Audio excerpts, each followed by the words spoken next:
Transitioning from classroom teacher to PSTA president in the middle of a global pandemic accelerated my growth as a leader in several ways. With students and staff returning to classes following school closure, I was in frequent contact with senior leaders while reopening plans were in development. My main goal was to minimize additional demands on teacher workloads. As an example, I advocated on behalf of teachers to limit blended learning requirements so that in-person teaching would continue to be separate from online teaching. To be a responsive president, I need to have a solid understanding of the PSTA's constitution, our link agreement, and the provincial collective bargaining agreement. As a pandemic PSTA president, I studied the ever-changing provincial policies and frequently revised school division guidelines. To support teachers, I quickly became an expert on the implications of public health orders, isolation requirements, quarantine leave, quads, double duty, and vaccination policies. As I continued to develop my leadership skills, I draw from my personal experiences in working with strong leaders in education. When I didn't agree with a decision, an effective principal consistently made me feel heard and clearly communicated the rationale.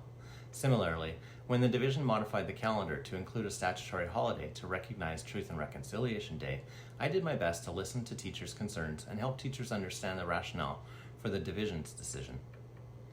Based on my experience as your local association president, I've learned that even when a policy is beyond the scope of the PSTA, it helps to seek clarification from the division leaders and share the rationale with teachers. I will continue to share teachers' concerns to influence future division decisions.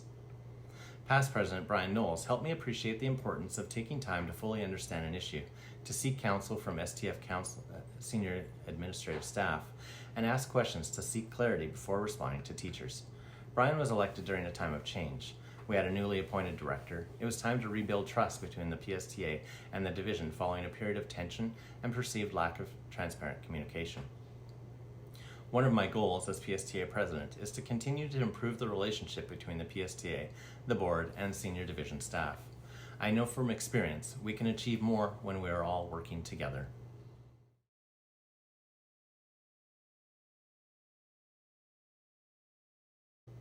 For many Prairie Spirit teachers, the last 2 years have been the most difficult of their careers. PSTA members have been reaching out to share their concerns with me. I've received many phone calls and emails from teachers who feel anxious about the changing public health guidelines.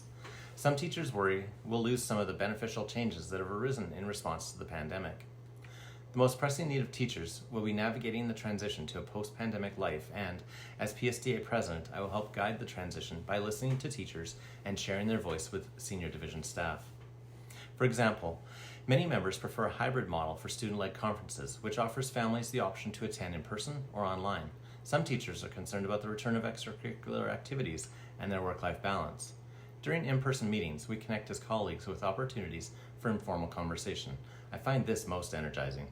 Most meetings are better in person, but there are instances when an online meeting is more appropriate. The first half-day wellness ILO was remote. As COVID restrictions were lifted, the Wellness Committee revisited the discussion. Centralized half-day events in a geographically vast school division required teachers to drive back to their school over their lunch hour.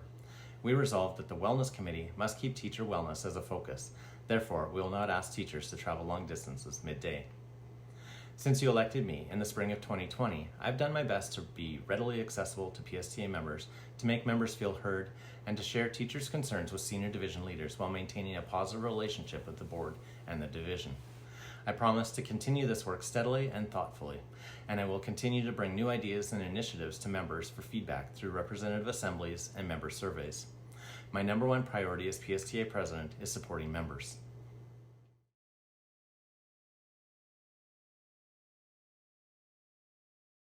As a member of the PSTA Executive for 13 years, I've experienced the ways the relationship between the PSTA and PSSD Executive and Board have ebbed and flowed. In one of my first years serving as an STF counselor on the PSTA, the executive had to address a conflict of interest, or the perception of a conflict of interest, between a board member and a senior leader on the teacher disciplinary board. Though necessary, this grievance proved divisive. Amidst COVID, in the spring of 2021, teachers reported concerns about a board member's social media posts, which were in contradiction to the work the board was engaged in to promote safe and healthy teacher working and student learning conditions.